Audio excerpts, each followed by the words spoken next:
Welcome back to the David Kurten Show on today's News Talk TNT. And it is really good to have with me on the show today John Shipton, who is Julian Assange's father. Welcome to the show, John. Thank you. Thank you. Pleasure to be with you again. It's really good to have you on. I know you've been on TNT on a lot of different shows over the last few weeks because this has been something that is drawing a lot of interest, rightly so. We were at the hearings in February 20th and 21st. You were there as well. And then we had the judgment handed down on the 26th of March. So Julian is still in the UK, but what is actually happening? What does the ruling that has been given actually mean for Julian? Oh, well, I'm, I'm sort of balancing on the edge of a sword. But tomorrow, the judges ruled that the United States had to give uh, assurances that Julian would have the benefit of the First Amendment of the United States Constitution. Now, tomorrow, they have to deliver those assurances. So tomorrow we'll know whether Julian will be extradited or appealed to the European Court of Human Rights, or there will be an appeal hearing in London. Mm. Last week, President Biden, answering a question in the Rose Garden, shouted out by journalist Stephen Nelson, said that the White House administration are considering dropping the charges. Yesterday, there was an article in the Wall Street Journal which canvassed a deal. Now, a deal is a lot different from dropping the charges. Last week, again, the Wall Street Journal had an article that canvassed the charges being dropped and some, let me see how I would say it, some jail sentence, but suspended because of time already spent in Belmarsh Maximum Security Prison. So that's the long and short of it. We wait. And the Prime Minister followed up on the President Biden statement by saying that, the matter's gone on much too long, and we would like to see the matter concluded as soon as possible. Well, that's a lot of positive signaling, if you like, from Joe Biden, Prime Minister, and the Wall Street Journal. Does this give you hope that something will happen, that he will be released sometime soon? Yes, your observation is spot on. The tone and demeanour of the judges, the court in itself, and the president of the United States taking the time. He must have been briefed in order to know, Julian's name, and that the Australian government had been asked for the charges to be dropped. So it's on the top of the list over there. That, of course, the United States extensive list of problems. However, as you say, it's the tone of things is encouraging. Mm. Well, that's good. That's very good news. And but one thing I did notice, being there in February, TNT covered the court case. There wasn't much interest from UK media at the time, but there was a lot more interest from media in other countries, Germany, Russia, around the world. Um, do you see that? That there is there could be more being done by journalists in the UK to raise awareness of what's happened to Julian Assange over the years? Well, yes, I feel that the media has been remiss and has only come to the party lately when people have been around the world been motivated by their Mm, competition on social media. In particular, it's a concern of the Australian Parliament, the Australian people, and the Australian government, and the Australian Prime Minister. So this, uh, I think, is exceptional in the mm, United Kingdom's forums, uh, particularly as the Australian government is allowing gifting actually $3 billion to the renovation of one of the shipyards that builds submarines in the United Kingdom.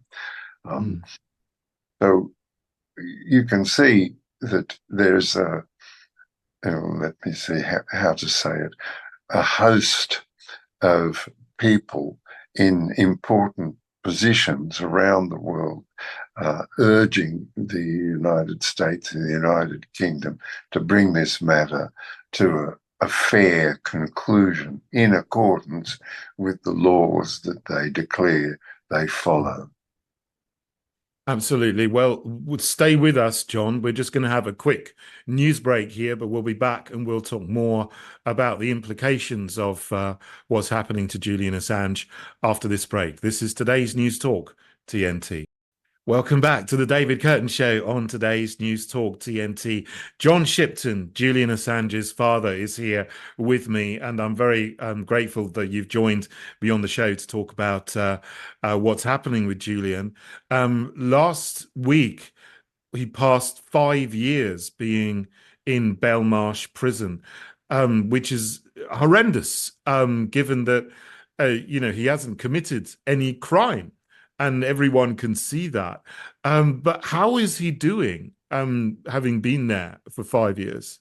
Well, lately, with the support manifested by Australia and the demeanour of the court, his spirits have raised, Mm, particularly as the court said that, the United States has got to give assurances that he will be treated as, sorry, he will have the benefit of the First Amendment of the mm, Constitution States, which allows for free speech.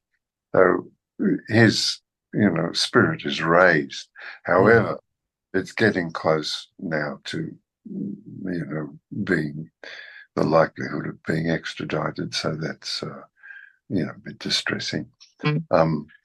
Another thing that concerns us is that it's medieval. Julian's held is not allowed to say anything. He's not allowed to make Mm, public or meet a journalist. It's incommunicado. It's like the man in the eye mm. by Alexander Dumas. You just disappear into these dungeons of the state. It is horrendous. And, this goes against every principle of common law that we have in the UK and, Australia and most of the USA are common law jurisdictions as well.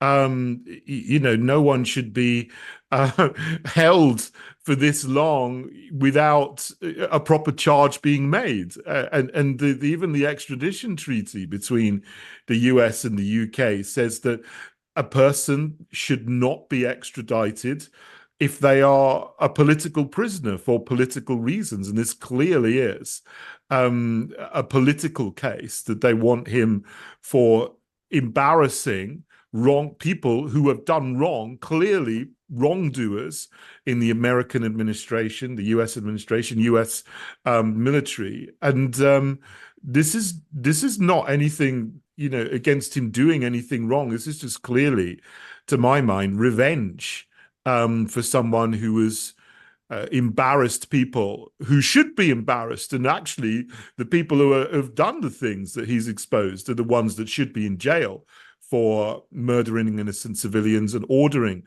war crimes in the Middle East, in Iraq, and other places.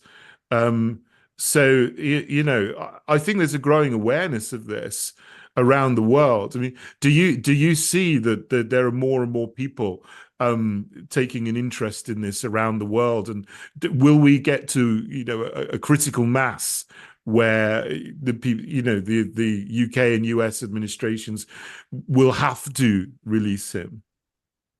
Yes, you know, pretty close to critical mass. Well, way past it in Australia. I think we have a prime minister of your country that you're a citizen of, and the parliament asking, or let's say demanding, that the United Kingdom and the United States finish this persecution and allow Julian to return home. It's pretty important. State-to-state organisation and state-to-state state-to-state insistences are very important. It's not possible for the United States to simply say, oh, you know, we want him because we want him. You're mentioning the treaty, Article 4 of the treaty between the United Kingdom, the extradition treaty between the United Kingdom and the United States, to say, as you implied, that you cannot be extradited for political reasons, you know, for political beliefs. Well, you know, espionage is simply political. You know, it always has political aims. This was argued in the court. I don't know whether the judges took any notice of it, but I assume that they don't want to canvass that matter. They don't want to look at that matter because they didn't mention their judgment. Yeah. No, I mean, what happens if they say that he will have the protection of the First Amendment? I mean, to my mind, that's no good reason to extradite him, because if he does have the protection of the First Amendment, then he hasn't done anything wrong and he should be released. But then also, if he doesn't have the protection of the First Amendment, then they can't extradite him because he will be subject to cruel and unusual treatment and not have due process. Yeah, that's the weird paradox in this judgment. You know, if they say, okay, well, then it's pointless. You know, if they give such an assurance that he has the protection of the First Amendment, well, then it's pointless extraditing to a court. There is this, though. The Department of Justice and the prosecutor can give these assurances and say, okay, you know, we're going to do that, no problem, except that it doesn't fall within their bailiwick. It's up to the judge hearing the case to make these sort of determinations. One, the most important one, is that Julian wouldn't be given a death penalty. They can make that assurance. The Department of Justice makes the assurance. However, it's up to the judge hearing the matter. The other one is the assurances that he receives the benefit of the First Amendment. Well, Guantanamo Bay, set up in Cuba for the reasons to relieve the administration of having to follow the Constitution, holding the prisoners in offshore in Guantanamo Bay. This was already tested by the Supreme Court, and we assume that what do you call it? Judgment by the Supreme Court applies to this matter, that you can't have the protection of the United States Constitution a citizen of the United States. Now, there's a few problems in this judgment that we don't understand. However, as none of the states involved, Sweden, the United Kingdom, the United States, have taken their own laws seriously. What I mean by seriously, if they had applied their own laws, Julian would not have spent 1 minute in jail. There'd be Yeah, absolutely. And that's what should have happened. And to me, it's very, very disappointing as well that I understand the Home Secretary of the UK could have released Julian Assange just like that. They have the power to either go ahead and try to continue the process up to extradition, or they could have set him free. And we've had Priti Patel, we've had Suella Braverman, now we got James Cleverly, and none of them have done the right thing and ended this process, and which is shameful to the United Kingdom, to be honest. And obviously, if I were in government, I want to be with my party, the Heritage Party, that this would never have happened. You know, because this is an injustice, and the law is an ass in this case. Let's just call it like it is. And we hope that the right thing will happen here. Look, John, thank you so much for coming on the show today to talk about this, and I hope that the right thing will happen very quickly, and things will be expedited. And it's good that there's some positive signals you're talking about. Let's hope that Julian will be free soon.